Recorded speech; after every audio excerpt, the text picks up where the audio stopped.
Hello everybody, this is Starman and welcome back to Let's Play Betrayal at Krondor.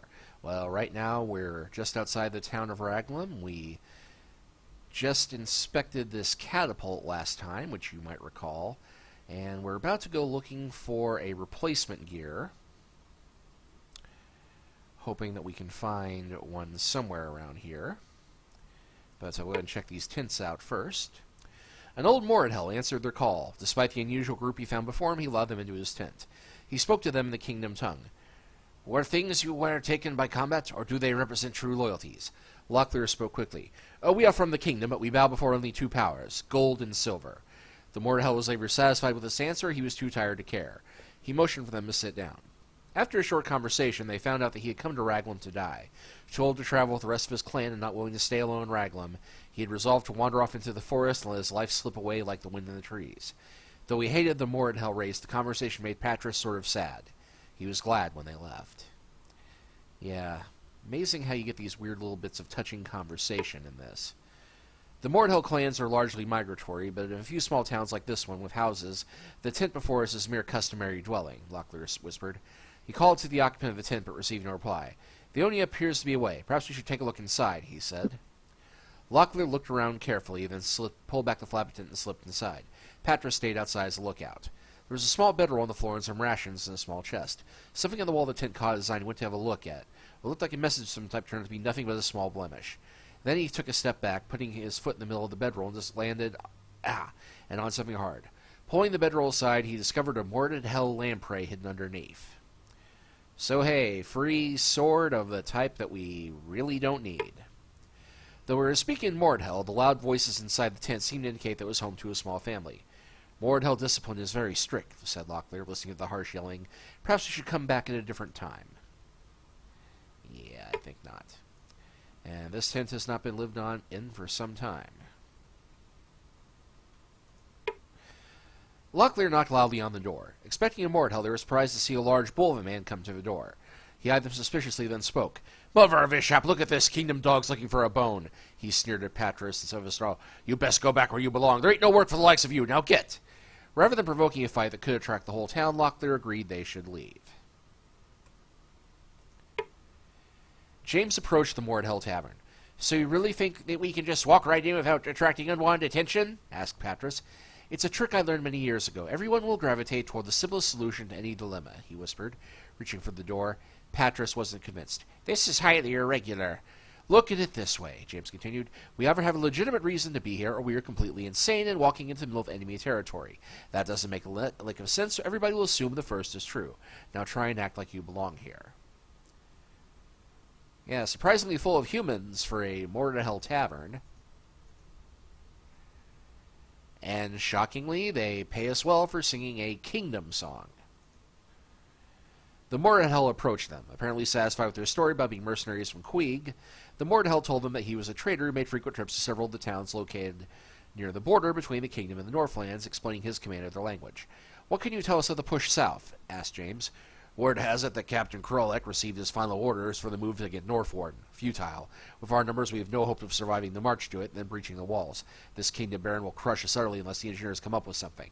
Trying not to be too interested, James pried the Moradhel fervor. Sergerson? The Moradhel stared at them strangely. I'd heard he was killed in a Queegian battle near Palabonique. I wouldn't know, James recovered casually. I've not been on foot for 8 years or more. I've been working in a press gang. The Moradhel replied. Well, it's all a moot point at the moment anyway. Krondor has locked himself into his commandeered command post to work on the battle plans for a goblin offensive, and the engineer just sits in his house drawing up designs. Hopefully the kingdom won't elect to retaliate after this madness is over with. They thanked him for his information, and he was able to provide, and casually strolled back to his spot near the tavern door. Yeah, another little shout-out to the novels there. Sarajin is a legendary engineer in the kingdom who was apparently being paid off during the Battle of Armengar 10 years earlier to the story here. Not that this really matters much to the story, but it is a nice little touch for those of us who read the books. James approached a Moradhel. He eyed them suspiciously, then shrugged. Though he spoke to them in the kingdom tongue, his speech was broken and slurred. You've been hired by Nerab's brother. What's his name again? Nago? James shook his head. Yes, we are mercenaries from Queeg, just arrived. What news have you of the thrust south? The Moradhel lowered his head and whispered, They say Captain Krolik has got his final orders for the move against Norform. Beyond that, I got the faintest of what's going on. Resigning himself to the fact that the Mordhell had nothing more vague to tell him, James remained for a short while to listen, not wanting to attract undue attention to themselves. At last, he was excused himself from the table. And we could rest in the inn here, but not much point in doing so. And I did not mean to double-click that. A strange old elf answered the door. He glared at Patras suspiciously with upraised eyebrows. "Yes, Aaron, did the minstrel send you to sing for me?" "Yes." "Well, come in then," he said, ushering them inside. "I'm very busy, but I work much better if music playing helps me think." "And what manner of work do you do?" asked Patras. The Mordhell scowled. "You here to sing or ask questions? There's a lute over in the corner. Use it." As Patras picked up the lute and began to play, he was amazed by the huge assortment of gears, pulleys, springs, and other equipment that were scattered about the house. The Mordhell was obviously some sort of engineer. "What is all this stuff?" whispered Locklear. "I cannot be sure, but I recall stories of a Mordhell weapons maker whose ideas and plans were sometimes too inspired even for Delicon. He was known to be a bit of a musician, though not a good one, and he used to demand musicians play for them when he worked, only they couldn't play better than he or— "Stop that racket! This isn't music you play! I can make better music than that, dropping mites from down a flight of stairs! Get out of my house!" Not wanting to upset him any further, they agreed to leave. As they stepped out the door, Patras whispered, "I tried not to play my best, but playing poorly can sometimes be as difficult as playing well." So yes, this is where your practicing your bard skill comes to bite you in the butt, because if you play too well, and even Patras with his barding skill of 52 is too good for this guy, it is impossible to get the engineer to do what you want. So we're going to have to find a way to lower our barding skill. And how can we do that? Well, we'll get to that. Locklear hesitated before the door. "Krolik," he snarled, rubbing his finger across the 3 red marks above the doorframe. "What does that mean?" asked Patras. "Captain Krolik. He's a Mordhell leader with a reputation for setting up residence in empty dwellings." "What are the 3 marks over the door?" "They're equal in number to the original inhabitants of the Emer to ensure the emptiness of this structure. The rumors of his savagery have spread as far south as Krondor.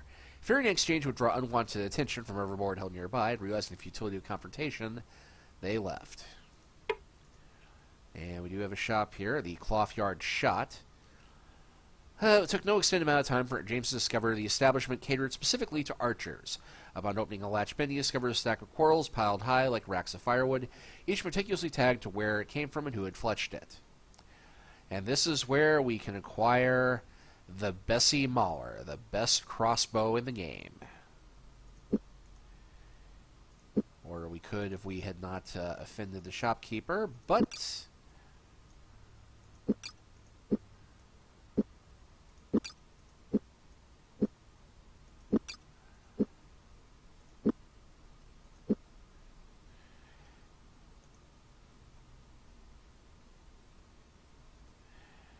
And here we have a book that will improve archery skill, which, of course,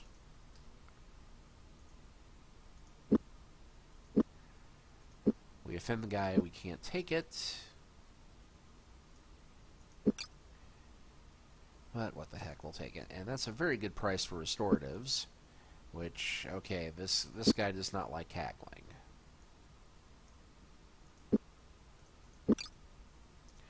And even though we've hardly been doing any archery at all, well, I do like to have the best possible quarrels when I have them.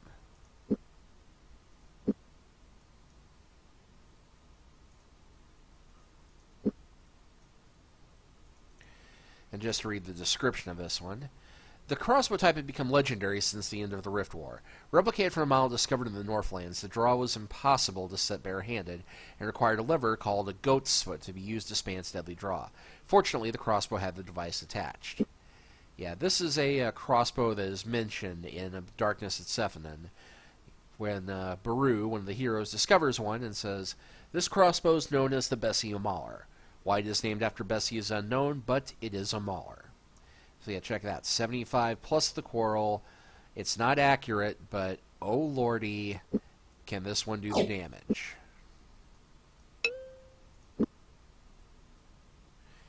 And fortunately, we don't have anything for repairing. And just make the point.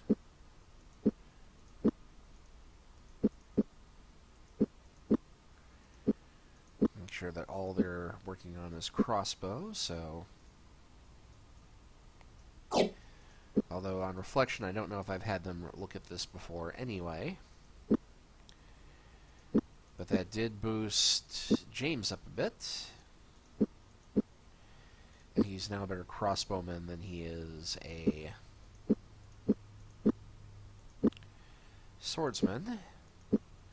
And Locklear's melee is now at 100%. Not bad.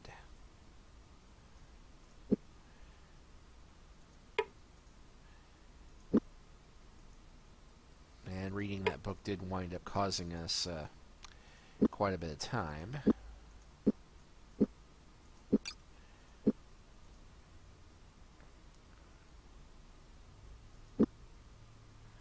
Alright. So, the question of how do we make ourselves a worse bard? Well, there's something that we have not really done here in the game, and that is partake of the alcoholic beverages in the inn, because honestly, there's no point to it except for it lowering your stats.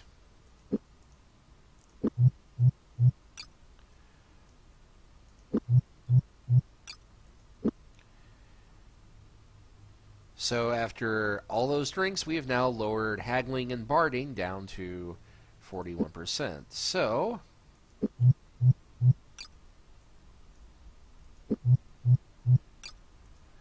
after spending 20 gold, Patras is now 72% drunk. I think we can get him a little bit further along than that.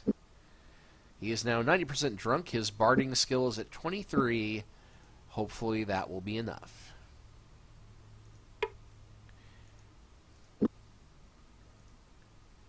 Patras played poorly. Concerning his condition, this was a pretty easy task. Fortunately, this is exactly what the old Mortahel wanted to hear. He grumbled something about being able to play better, and this seemed to make him happy. Soon he was telling them all about his work. I had been working on a catapult for Captain Krondor, but the dragon lover refused to pay me when I was finished with it. So I fixed him right up, removed a critical gear, and now he can't get it to work at all. The Mortahel laughed and continued with a sly smile. I finally had it moved to a spot within range of his house and load with a magical poison. One of these days I'm going to retrieve that gear, and you can say goodbye to Captain Krondor then, I can assure you. Where did you hide this gear? Inquired James innocently. Hid in a box by the bridge. Now shut up and let me concentrate. Despite the poor quality of music being played, it seemed to have a soothing effect on the old Mortahel, because before long they heard a soft clunk and looked up to realize it was the sound of his head dropping onto the wooden table. Moving quietly so as not to disturb him, they left. So, a gear in a box over by a bridge somewhere.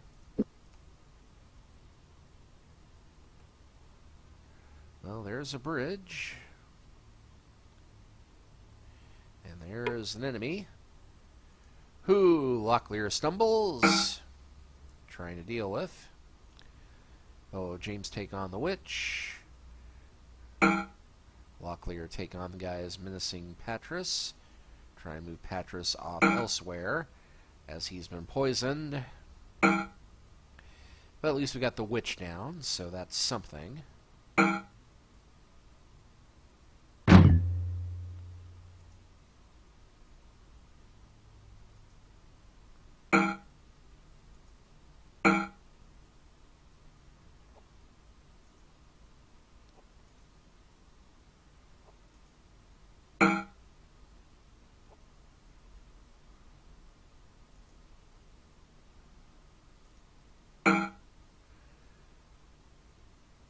And I would test off my new bow, but don't really have a clear shot at anybody at the moment. And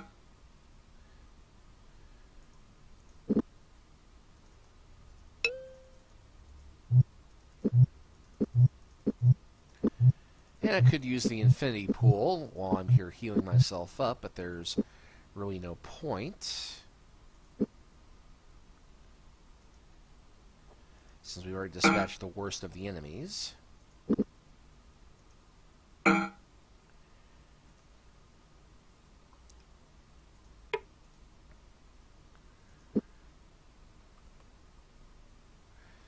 And boom, here, right before the bridge, a quartet of chess.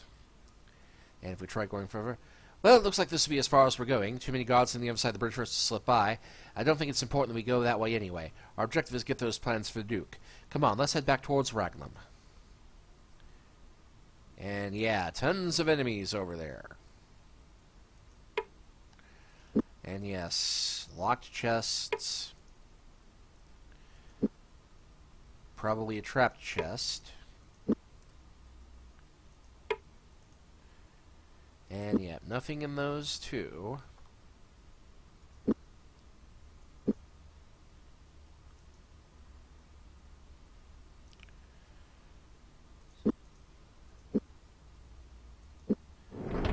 Now, thankfully, Patras does have Sense of Serig.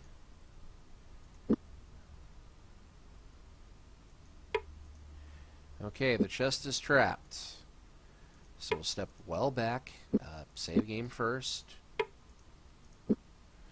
Okay, James was able to disarm it, and there is nothing.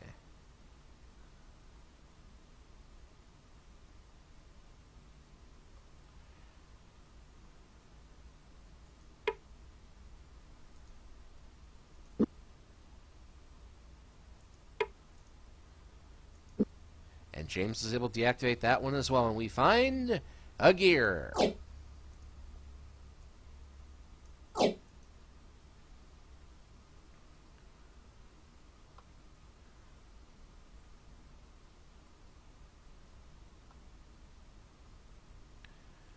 So with that done,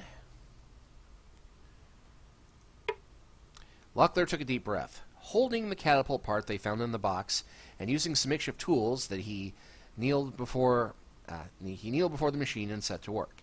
It took nearly 2 hours to install the part, and though Locklear wasn't positive the machine worked at all, he stepped back to admire his handiwork. "I'm not an engineer, but I think that should work," he said, motioning to the others to join him. Together they stood before the strange wooden creature, its one arm poised ready to flee in special cargo into the sleepy, moored hell town of Raglan. Locklear took a deep breath. "Shall I give it a try?" Patras backed away from the catapult. Wiping his forehead with the back of his hand, Locklear bent down to grab the wooden handle that would bring the monster to life. And I remember it loading much slower originally, but it is being sped up a bit for our benefit on this game, even with DOSBox running. So, the door was ajar. Locklear tried to enter the small house, but something seemed to be blocking the door. He pushed a little harder, and reluctantly the door swung open a little further. Peering into the darkened room, he could make out the form of a male Mordehel on the floor. Krolvik's body was curled into a fetal position. He appeared to be clutching at his throat. "The engineer knew his business quite well," he said. "That catapult load seems to have been very effective. Search the room quickly." After several minutes of examination, Patras called out, "I think I found something!" Behind a wooden writing desk in a corner was a sword of Lim's Krogma, a small pouch of 150 gold coins, and a set of company orders. This would put a kink in the Mordehel's attack plans. And we'll go ahead and give this to Locklear because unfortunately it's not blessed, but this is the second best sword in the game. A shiver ran down Locklear's spine. Though the weight and play of the sword were as he expected, there was a darkness about the blade that unsettled him. No matter how he turned it, light refused to reflect off its highly polished surface. And yeah, 49 plus strength. Definitely one of our best swordsmen to have that one. Even though this one is not too shabby either. A shame we won't have a chance to get it blessed, but it is a considerable weapon. So, with that done, back to Northwarden.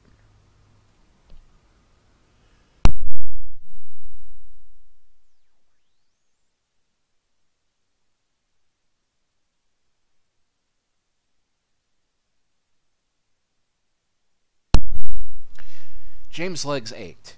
It seemed that he'd been walking for eternity, and the long stretch of road which led south did nothing for his enthusiasm. "We can keep going this way, we can turn about. Keep going?" "Yes, homeward." And yeah, even though these guys are peaceful, we can't sleep among them.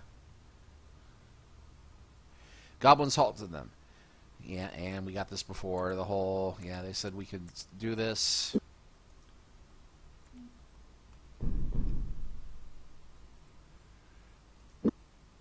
Okay, finally.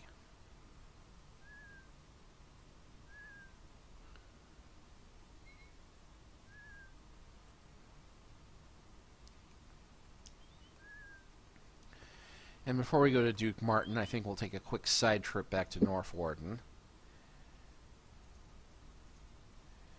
because I feel we need to sell some of our excess gear and stock up on them. Let's see, here's our battle plans. After looking at the note for several minutes, Patrick shook his head. Duke Martin will be pleased with this, I would think. Now we just need to get it back to him. Yeah, I feel a need to stock up some of our gear real quick and sell what we have,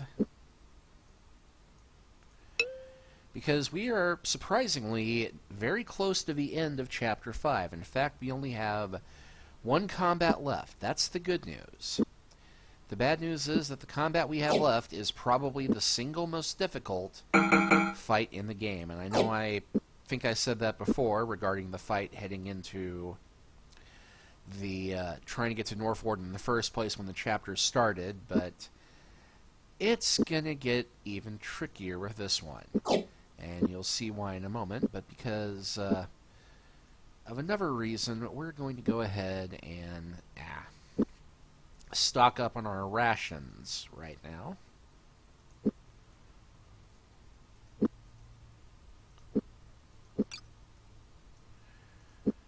Because we are going to need a lot of food in Chapter 7.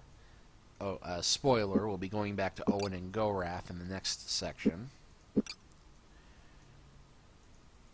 And when we return to James, Locklear, and Patras, food is going to be a priority.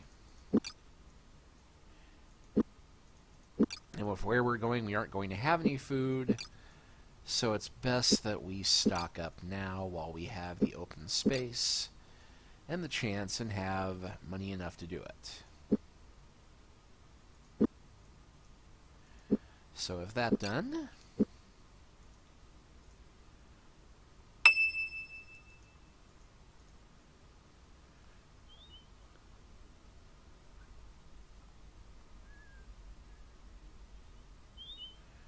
to Duke Martin. Things are not going well at all. I've started to get reports back from some of our scouts, and from the sound of things, this will not be an easy siege. So what's brought you looking for me? We got the plans for you, Martin. Too bad you didn't come with us, though. We had quite a bit of fun. Won't be much time for that very soon. My gut instinct tells me they'll begin the assault in the next few days. Before we go back to the castle, there's something I'd like for you three to check out for me.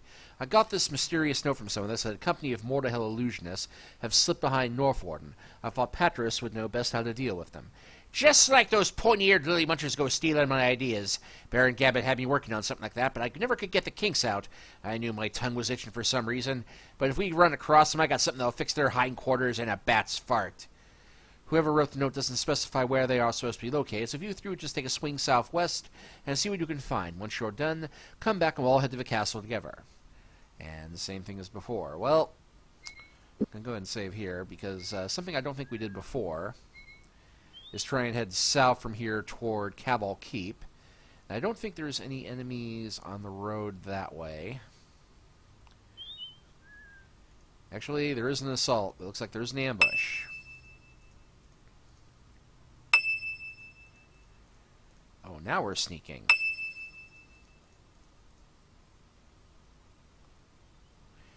We're wasting time. Anything that's going on this far south won't have any critical effect on the Battle of Northwarden. We need to head back. So, we're going to sneak on back through the ambush. And he didn't see it coming. Thankfully, it's just one witch hag, so we can handle this fairly easily. And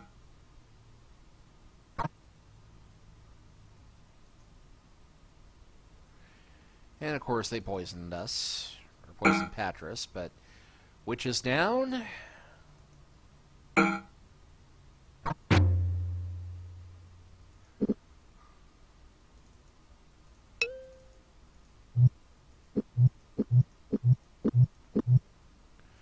And just to show this baby off,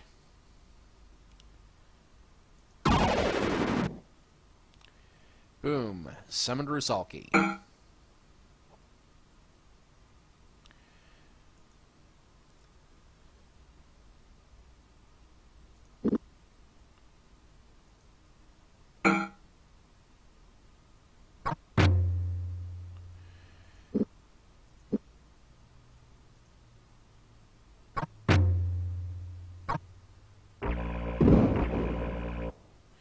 Okay, I don't know how they managed to poison a ghost, but somehow they did.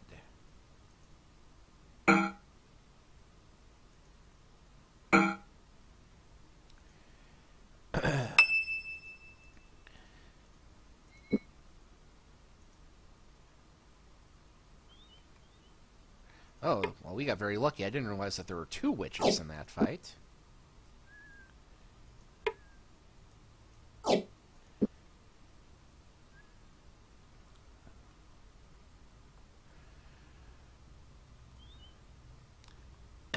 Well, this final battle is about a day's walk away.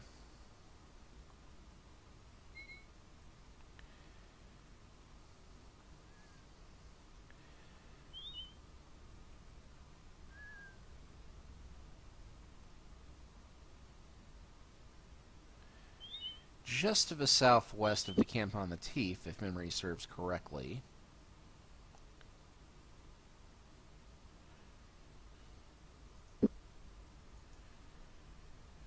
And I think we'll go ahead and close this chapter out here, because this fight could take a while.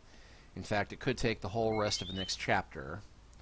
And I want to be sure to have plenty of time to read the end of Chapter 5 and the start of Chapter 6 next time. So we'll go ahead and stop here, and next time we will complete, hopefully with as little pain as possible, the most difficult combat in the game. We will see you then.